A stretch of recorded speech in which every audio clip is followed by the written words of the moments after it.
Kungfu or Wushu is gaining popularity among young Tanzanians. Master Mfaume is one of several Kungfu instructors in the country who are keen on seeing the Chinese martial art form grow. CGTN's Isaac Lucando has more.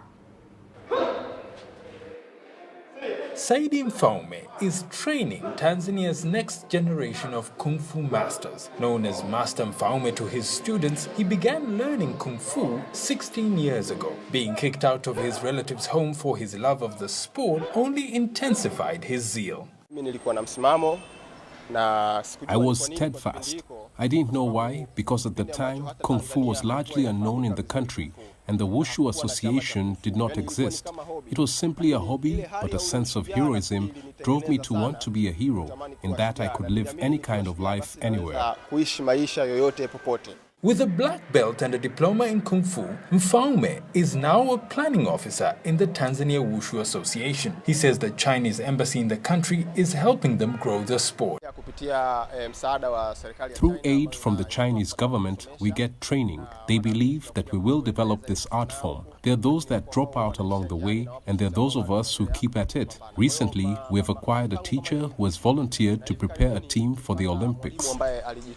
In the last decade, more than 15 Kung Fu clubs have sprung up in Dar es Salaam, attracting young people, mostly males, to the sport and Chinese culture.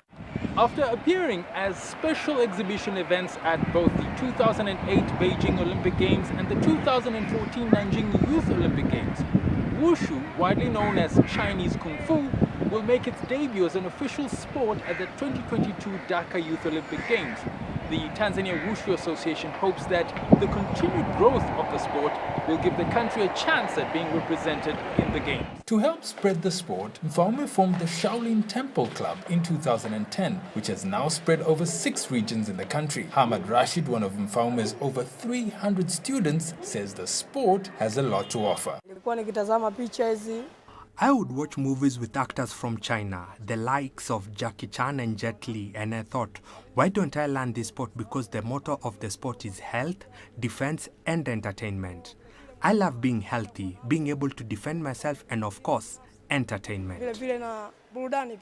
Mfaume says he sees opportunities for his students in tournaments and even movies. To attract more people to join his club, he has decided to waive the training fees for those without the financial means. He believes exposing young people to the sport will make the country and its young people better. Isaac Lucando, CGTN, Dar es Salaam.